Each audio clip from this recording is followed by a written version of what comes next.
ഒരു നല്ല അപ്പൻ സ്വന്തം മക്കൾക്ക് വേണ്ടി എന്ത് ത്യാഗവും ചെയ്യും.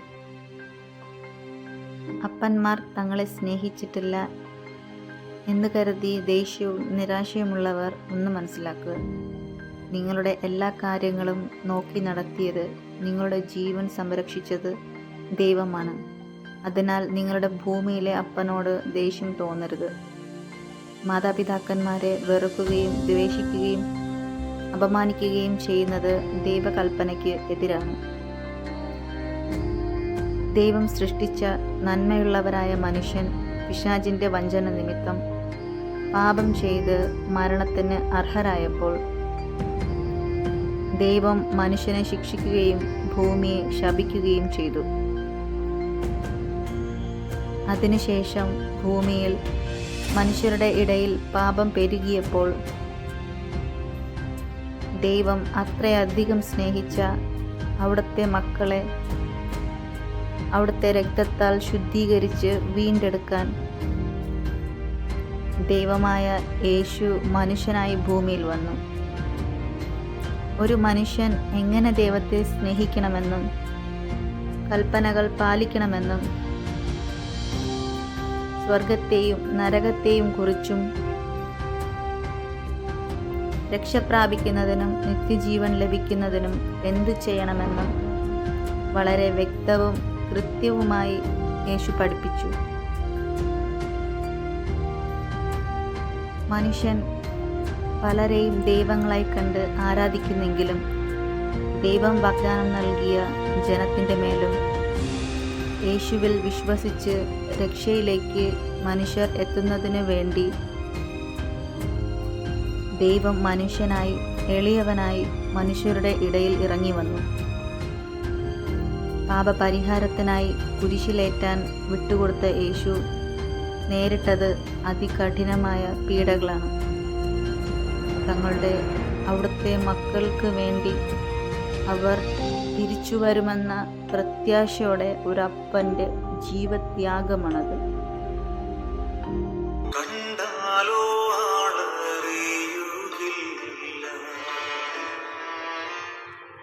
പുഴവുചാൽ പോൽ മുറിഞ്ഞിടുന്നു, കണ്ടാലോ ശോഭയില്ല, ചോരയാൽ നിറഞ്ഞൊഴുകിയിടുന്നു, കണ്ടാലോ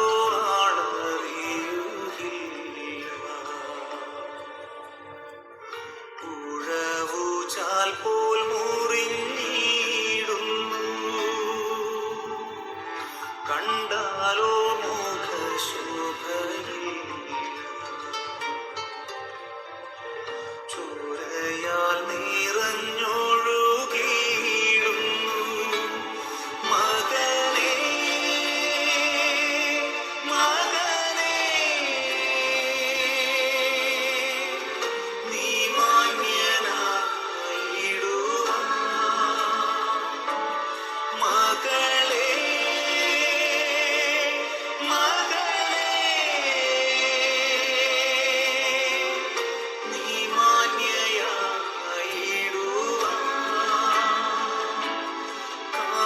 കാൽവരിയിൽ നിനക്കായി പിടഞ്ഞിടുന്നു, കാൽകരങ്ങൾ നിനക്കായി തുളയ്ക്കപ്പെട്ടു. മകനേ നീ നോക്കുക, നിനക്കായി തകർന്നിടുന്നു. മകളേ നീ നോക്കുക, നിനക്കായി തകർന്നിടുന്നു.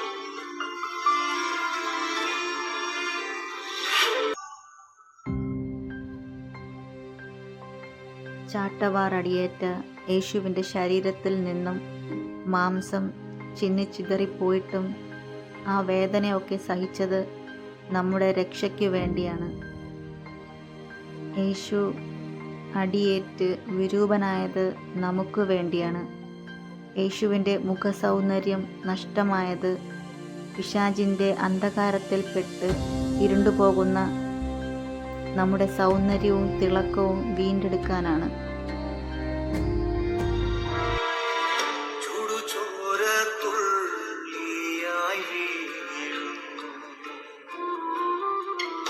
നിൻ പാപം പോക്കുവാനല്ലയോ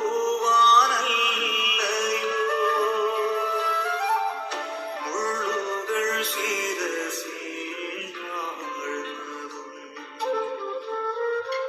നിൻ ശിരസ്സുയരുവാനല്ലയോ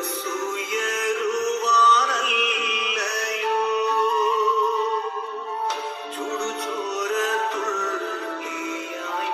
വീഴുന്നു നിൻ പാപം പോക്കുവാനല്ലയോ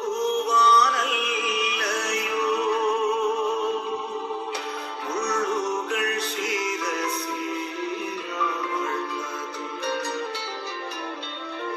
നിൻ ശിരസ്സുയരുവാനല്ലയോ മകനേ മകനേ നീ മാന്യനായിടുവാൻ മകളേ മകളേ നീ മാന്യയായിടുവാൻ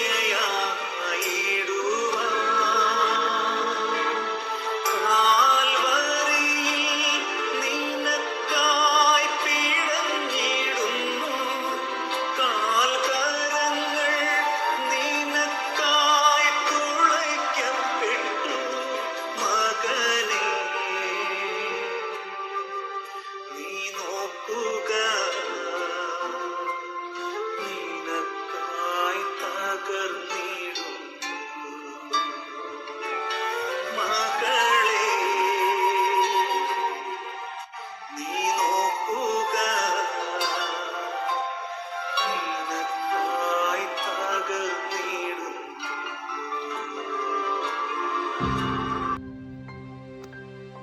യേശുവിൻ്റെ ഓരോ തുള്ളി രക്തവും മനുഷ്യകുലത്തിന് മുഴുവനും ഇനിയും ജനിക്കാനിരിക്കുന്ന തലമുറയ്ക്കും കൂടി വേണ്ടിയാണ്. മനുഷ്യൻ്റെ പാപത്താൽ ശപിക്കപ്പെട്ട ഭൂമി മുള്ളും മുൾച്ചെടികളും മനുഷ്യർക്കായി മുളപ്പിക്കുമെന്ന് ദൈവം കൽപ്പിച്ചിരുന്നു. ആ ഭൂമിയുടെ മേലുള്ള ശാപം തീർക്കാനാണ് നമ്മുടെ യേശുവിന് അവിടുത്തെ ശിരസിൽ മുൾമുടി ധരിപ്പിച്ചത്. ഒരു സൂചി കുത്തുമ്പോൾ പോലും വേദനിക്കുന്ന നമുക്ക് ആ മുൾക്കിരീടത്തിൻ്റെ വേദന എത്രമാത്രമായിരുന്നെന്ന് ഊഹിക്കാവുന്നതേ ഉള്ളൂ. പലരുടെയും മുൻപിലും നമ്മുടെ തല കുനിഞ്ഞു പോകുന്ന രീതിയിൽ പാപം ചെയ്ത് അപമാനമാക്കപ്പെടേണ്ട നമ്മളെ മാന്യരാക്കാൻ വേണ്ടി യേശു ആ മുൾക്കിരീടത്തിൻ്റെ വേദന സഹിച്ചത് നമുക്ക് വേണ്ടി മാത്രമാണ്. പലരുടെയും മുൻപിൽ പിടിക്കപ്പെട്ടിരുന്നെങ്കിൽ അപമാനത്താൽ മരിക്കേണ്ട നമുക്ക് മാന്യത നൽകിയത് യേശുവാണ്. യേശുവിന് മാത്രമേ അത് ചെയ്യാൻ കഴിയുകയുള്ളൂ. കള്ളന്മാർ നടുവിൽ കിടന്നതും നിന്നെ ഉയർത്തുവാനല്ലയോ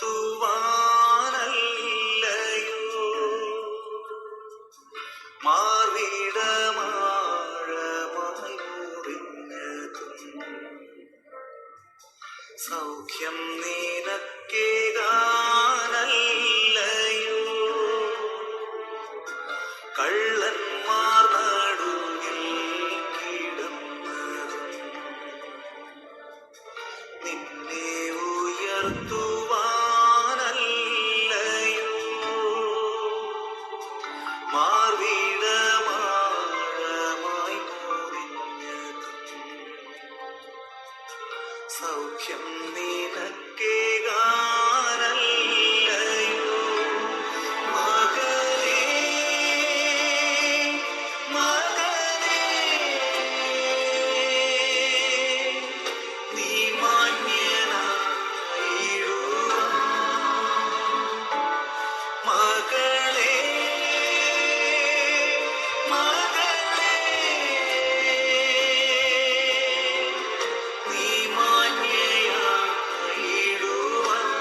മകനെ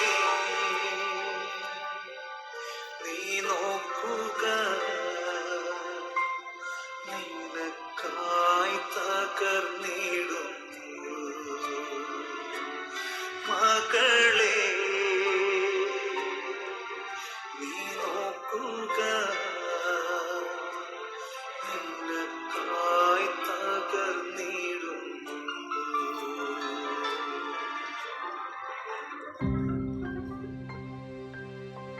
പിശാചിൻ്റെ വഞ്ചനയായ മദ്യത്തിനും മയക്കുമരുന്നിനും പല വെറിക്കൂത്തുകൾക്കും പിടിക്കപ്പെട്ട് സമൂഹത്തിൻ്റെ മുൻപിൽ അപമാനമാകാതിരിക്കേണ്ടതിനാണ് യേശു കാൽവരിയിൽ കള്ളന്മാരുടെ നടുവിൽ കിടന്ന് നമുക്ക് വേണ്ടി അപമാനമേറ്റത്. നമുക്ക് വേണ്ടി അപമാനം സഹിച്ച ഒരപ്പൻ നമുക്കുണ്ട്. സാത്താൻ വഞ്ചകനും കൊലപാതകിയുമാണ്. ഈ പാപങ്ങളിൽ നിന്നും രക്ഷ നേടാനായി യേശുവിൻ്റെ രക്തത്താൽ കഴുകൽ പ്രാപിക്കേണ്ടത് അത്യാവശ്യമാണ്. എന്നാൽ ഇതിൽ പെട്ട് ഇനി രക്ഷയില്ലല്ലോ എന്ന് ചിന്തിക്കുന്നവർ ഒന്നോർക്കുക. നമുക്കെല്ലാം വേണ്ടിയാണ് യേശു കാൽവരിയിൽ സ്വന്തം രക്തം ചൊരിഞ്ഞത്. ആ രക്തത്തിന് എത്ര വലിയ പാപം ചെയ്തവരാണെങ്കിലും കഴുകി ശുദ്ധിയാക്കാൻ കഴിയും. അവിടുത്തെ പാർശ്വത്തിൽ നിന്ന് ഒഴുകിയ രക്തവും ജലവും നമ്മളെ ശുദ്ധീകരിക്കാനും പാപമോചനം തരാനും അതിൻ്റെ ഫലമായി നമുക്ക് സൗഖ്യമുണ്ടാകുന്നതിനും വേണ്ടിയാണ്. വിശ്വസിക്കുക. പത്മോസിൽ യോഹന്നാൻ കണ്ടതു സൂര്യനേക്കാൾ ശോഭയാലത്രേ. ആ ശബ്ദം ഞാനിതാ കേൾക്കുന്നു, പെരുവെള്ളം ഇരച്ചിൽ പോലാകുന്നു.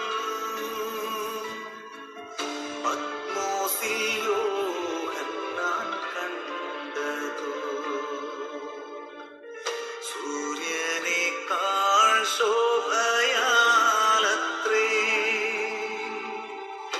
ആ ശബ്ദം ഞാനിതാ കേൾക്കുന്നു, പെരുവെള്ളം ഇരച്ചിൽ പോലാകുന്നു.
ഈ യേശുവിനെ, നമ്മുടെ ജീവൻ്റെ നാഥനെ മനസ്സിലാക്കാത്തവരുണ്ട്.